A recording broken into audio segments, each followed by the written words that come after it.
Hey, Duns fans, I am here today with four really special women, have all represented our USF cross-country track and field teams. And what's really special about them is they're all competing in the same race to try to represent their teams in Tokyo for the 3,000 meter steeplechase. So Elena Burkard, Marie Bouchard, Lizzie Bird, and our true pioneer, Eva Krchova.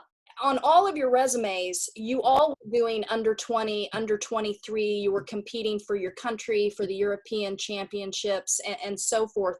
Talk about that importance of, when your Olympic dream kind of started and always trying to get closer to that standard. Well, I feel like ever since I started running competitively, I was dreaming about the Olympics, but I feel like every little child who starts doing competition dreams of the Olympics at some point. And as time passed by and I got more into it, I was like, well, I'm not sure if I can do it. Like, it's actually not as easy as I think. And I wasn't very good, like in the under 20, under 23 range. So it was really helpful for me to like be supported by USF and like going to the States and really like developing there. And then, well, Helen always told me like, one day you're going to be an Olympian. I was like, yeah, we'll see. But then I graduated from USF and actually like started to really use all the tools I learned there and realized like, wow, I have a shot, I can make it. Yeah, I think similarly, I always had that dream as a kid and it kind of slowly died through college as I got injured and kind of realized, yeah, this would be really hard and I have to commit a lot of my life to it if I want to do that. And I didn't really know if I was willing to commit that much time to it. But I guess it became a realistic possibility last year when I had a big breakthrough. Went into the year trying to run 9:40, ended up running 9:30, which is right off the Olympic standard. And after Worlds, I kind of thought I'm so close that I can't not give it a shot. When I actually arrived at USF and when Helen told me I could make the Olympic team, I actually laughed because I never dreamt about it. It just seemed very impossible to me. Yeah. And when I left USF, I actually thought it could be possible, and it became a dream from there. Yeah. And seeing Elena and Lizzie run at a world stage also really pushes me to keep running and keep trying. Eva, I love your story. We did a feature on it. The Olympic fire started in your grandma's, backyard. But it's like a dream is a dream, never give up. It was a dream as a kid, and then I kind of forgot about it and took it step by step, and like coming to USF and enjoying the journey and the process and my new teammates and friends and the college. And then when I was in Boulder, I was like, it's possible, but I kind of feel after I kind of get too attached to it and lost the joy of running per se, like just for running. So now I'm just trying to balance it out and reinvent the joy of running. What was life like before COVID? You had Peyton Jordan, you had the European Championships, and then Tokyo. So kind of, anybody want to kind of start this off and tell me what was life like? Well, Marie and I were going to go to Flagstaff together and train.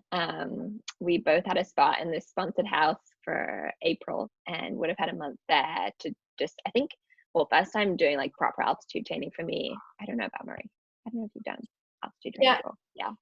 I was supposed to arrive on March 28th there and leave on April 24th. Mm-hmm. So we would have had a solid 3-4 weeks of running together, which would have been a lot of fun. And then I think the plan for both of us was, and maybe Eva too, at least, was going to go start out steeple season at Peyton Jordan. And then I was planning to probably go back to Europe. Actually, initially there was some talk of going to China for some diamond leagues, but obviously that got scratched pretty early on. And then the idea was to go back to Europe, chase the standard, run British champs in June, make team. Yeah, and just talk very quickly, Lizzie, you finish runner-up in the British Championships, and then, you know, just kind of talk about that run, and then when you ended up 16th in Worlds and kind of so close to making that standard. Yeah, so I finished second at British Champs, as you said, and then 16th at Worlds. I ran a big PB of 9:30.13 at Worlds, which was 0.1 of a second out of making the final, and also 0.1 of a second out of making the Olympic standard, which is 9:30.00, which was pretty heartbreaking, but also positive because I knew that I could, if I'd done it once, I could do it again. It was just about finding the right race and the right conditions and staying healthy. But I guess now with another year to 2021, if there is any racing this year, which I don't know if there will be, I'll maybe get a chance to chase that. And yeah, I mean, next year my aim will be to win British Champs. I think that's definitely within my capabilities. So we'll see. That's great. And then Elena, what were you doing? Like, what kind of run were you on before COVID hit? Well, I feel like already before I was on a roller coaster, kind of. Like, I had to stop my season 2019 because of injury, which took like way longer than I thought to heal. So it basically, like, I wasn't running for, I think, 14 weeks this summer, and then slowly started off again cross country, and had kind of like a halfway okay cross country season, but never really pain free. So then mid-February it got like worse again, and I decided like, okay, I need to have another cut because that's like the last chance I have to get pain-free before the Olympics. And I did some radiation on my foot. I just spent the last 4 weeks in a like rehab facility where we were really like trying to work on my weaknesses. And so now I'm finally on the point where I can run pain-free again, and I was like really excited to get the season started. And then yeah, COVID came, and now we have to replan again, which on the one hand is like really heartbreaking because I was like, well, I could finally see light at the end of the tunnel and got really excited to race again. But on the other hand, it's now like also giving me a little bit more time to really like get my body ready to jump over the steeples again. Well, and that's one of the things that I was wondering about you, Marie, if everything backing up a little bit was helpful for you, because I know that you are coming off an injury. I mean, you're probably feeling strong, but I'm wondering, is the pushback beneficial for you girls, or does it make it tougher? I feel like it gives us more time to get the standards, so we'll hopefully be able to race in July and August, hopefully. So that would give us more time or more chances, more races.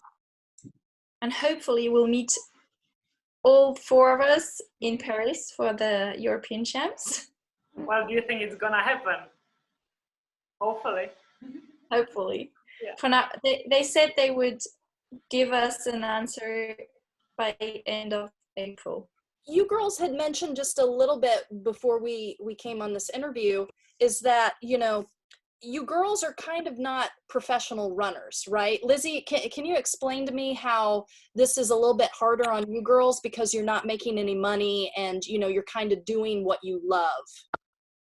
Yeah, I mean, I don't know if I can speak for everyone, but I don't think any of us are really at the level of, you know, we're making a living out of this. We're kind of at that level below where we're just trying to make that jump, trying to get a sponsorship, trying to get, you know, prize money, some kind of contract possibly, but really not getting that much financial support from running. So I think, at least for me this year, I was hoping to have another breakthrough like I did last year, where I could kind of make that step up. So that kind of pushes the chances of that back a little bit.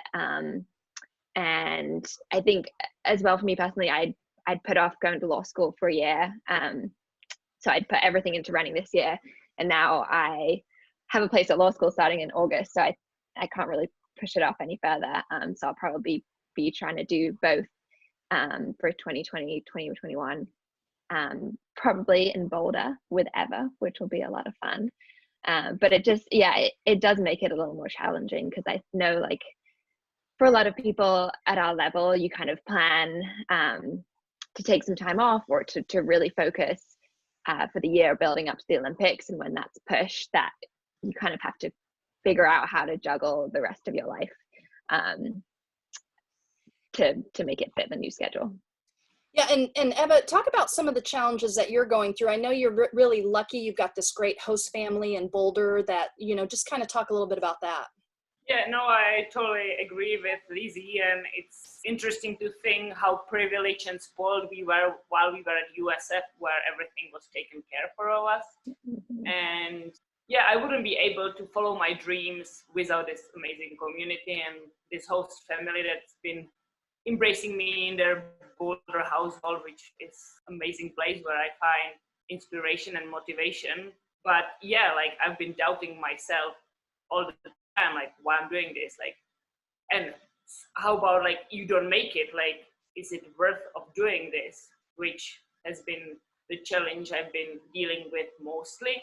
But then having these people around me who believe in me, I'm like, wow, these people believe in me even more than I believe in myself, and I don't want to disappoint them.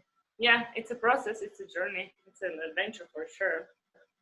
Yeah, yeah. And Elena, you are such a fighter. I mean, you never quit. What are some of the challenges for you? I really can relate to what Lizzie said. It's like, not saying this in a negative way, but we're like second row athletes, I want to say. So that's also something that really, really troubles me, is like, how am I gonna finance this for another year? Like, as of right now, I'm getting really a lot of support from my sponsor, and I'm getting a lot of support from the German Sports Aid and from my association, which is great. But I didn't really have any results 2019, and now I don't know when I get to race in 2020. So it's really like a gray area how long the support will last. And I mean, if you look at the world right now, like, the economy is gonna crash. There are gonna hard times, and I don't think like there's gonna be a lot of money left for sports. So right now they're saying like, okay, they can like help us until the end of December. That's as long as like the contacts go. But then there's still a couple months left to the Olympics. So yeah, we will see how that goes on. And I'm like trying to prepare myself that times are getting rougher.